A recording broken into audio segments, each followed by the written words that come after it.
বন্ধুরা, আমি স্কুলের একটা টিফিন বানাবো, তার জন্য সব রেডি করছি। কড়াইতে সাদা তেল দিয়ে দিয়েছি। আমার কাছে বাটারটা নেই বলে আমি এই যে ঘি অ্যাড করে দিলাম।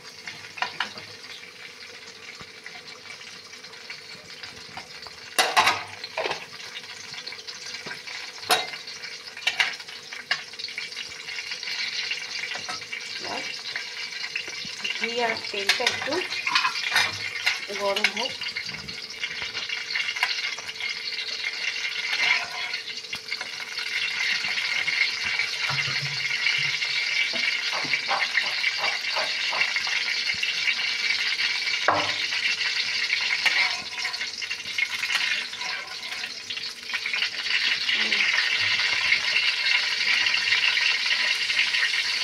ঘি আর তেলটা, আর এদিকে প্রেসারে আমি একটু আলু সিদ্ধ বসিয়েছি।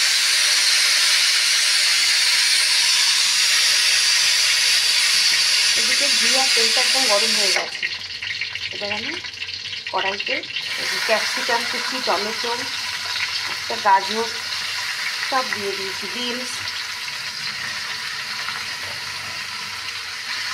যা সবজি ছিল সব আমি অ্যাড করলাম। আপনাদের যা যা সবজি পছন্দ তাই দেবেন।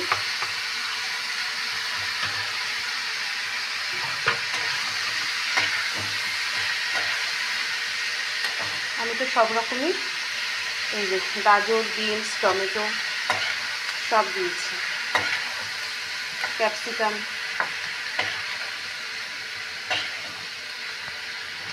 এবার এটার মধ্যে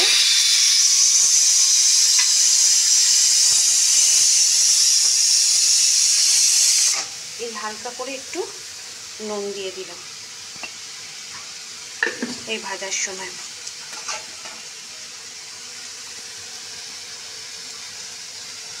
আর দেবো একটু গ্রেট করে আদা।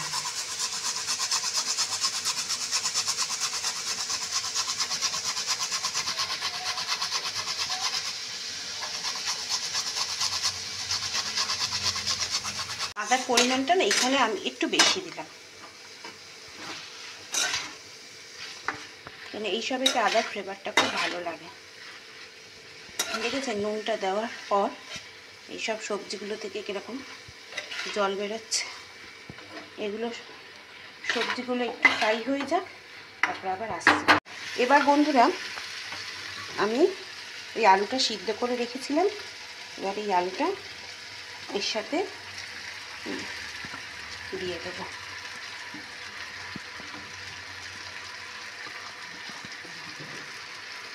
খুব সুন্দর একটা স্মেল বেরোচ্ছে এখনো অবধি।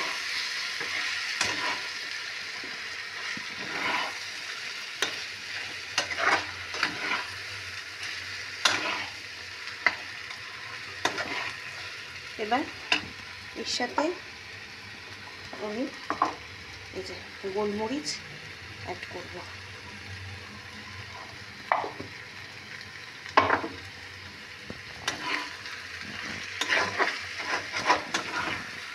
আগেই আপনাদেরকে বলেছি আমার মেয়ে তো বাইরের কিছু খায় না, এই জন্য ওকে সব রকমভাবে চেষ্টা করি ঘরে কিভাবে জিনিস বানিয়ে দেবো।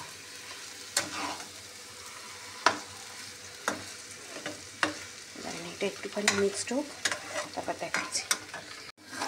এবার বন্ধুরা, এটা আমার একদম হয়ে গেছে। এবার চলুন এটা কি দিয়ে কি করব দেখাচ্ছি।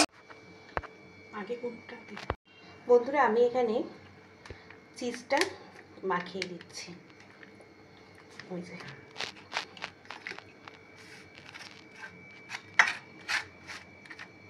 আমি অনেকে এটা পাউরুটি দিয়ে খায়, অনেকে কি সবাই খায়, কিন্তু আমার মেয়ে গ্যাস অম্বলের প্রবলেম আছে, ওই জন্য এটা আমি হাতে রুটি করে তার উপর দিয়ে এটা দিয়ে দিলাম।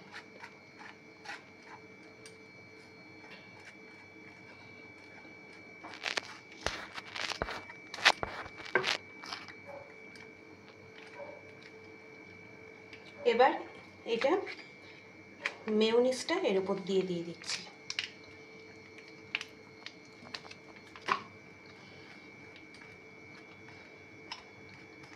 হাতই লাগিয়ে ফেললাম, হাতের ছোঁয়া সব থেকে টেস্ট বেশি হবে।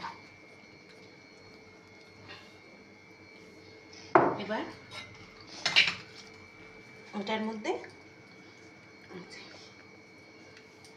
এই ভেজিটেবল সব মিক্সড করে দিলাম, করে দিয়ে এরমভাবে মুড়ে দিলাম।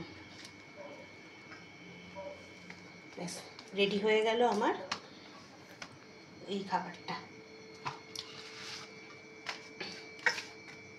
এটা কি তৈরি হলো আপনারাই কিন্তু এটা বলবেন। চলুন সব এক এক করে বানিয়ে নিই। তাহলে আজকের মতন এখানেই ভিডিওটা শেষ করছি। যদি কারোর উপকারে লাগে তাহলে অবশ্যই আমাকে কমেন্ট করে জানাবেন। কারোর যদি একটু উপকারে লাগে আমার এই রান্নাটা, অবশ্যই কমেন্ট করতে ভুলবেন না। তবে আজকের মতো এখানে টাটা।